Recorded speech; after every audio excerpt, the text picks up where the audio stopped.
Welcome back to The Ed Show. Chris Rock tweeted this about the 4th of July. Happy White People's Independence Day. The slaves weren't free, but I'm sure they enjoyed fireworks. Here's what Michelle Malkin had to say about it.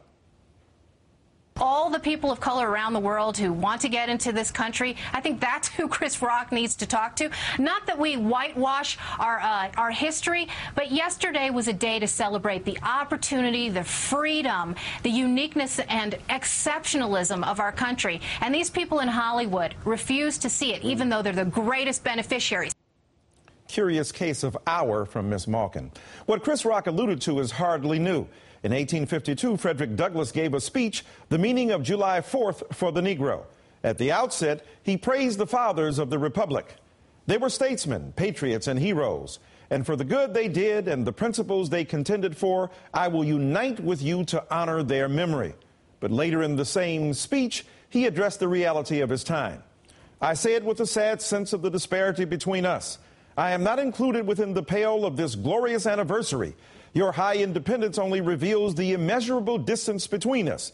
The blessings in which you this day rejoice are not enjoyed in common. The rich inheritance of justice, liberty, prosperity, and independence bequeathed by your fathers is shared by you, not by me. For more, I'm joined by Dr. James Peterson, Director of Africana Studies and Associate Professor of English at Lehigh University. Always great to see you, Professor Good evening, Peterson. Doc. Look, didn't Douglas strike right at the heart of this? We celebrate America, but we mourn its deepest historical flaws?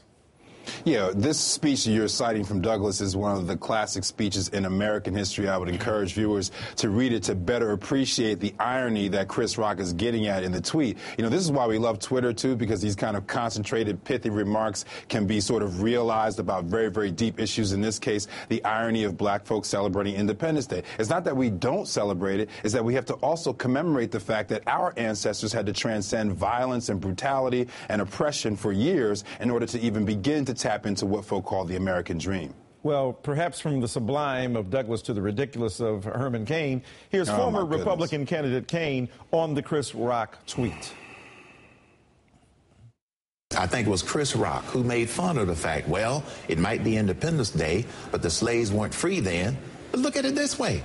If America had not become independent, slaves might still be slaves. America's ability to overcome those things that it needed to overcome is one of the greatest attributes of this country. What?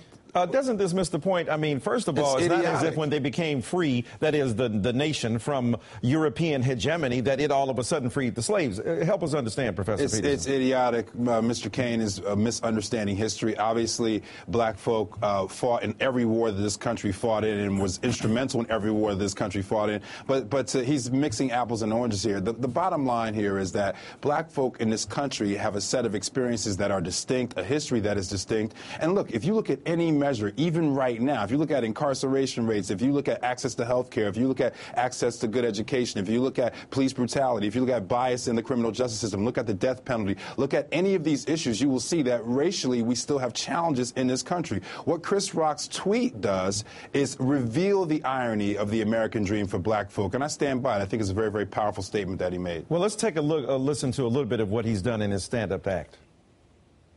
When I talk about slavery, When I talk about slavery, I'm just talking about a period of time where black people had no rights. So you talk about the 1600s to about 1964.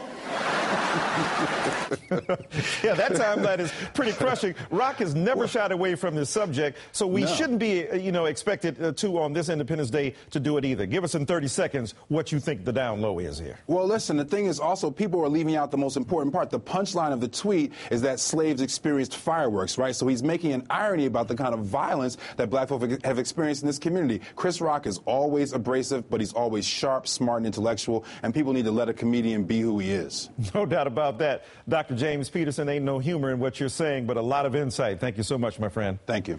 That's The Ed Show. I'm Michael Eric Dyson, in for Ed Schultz.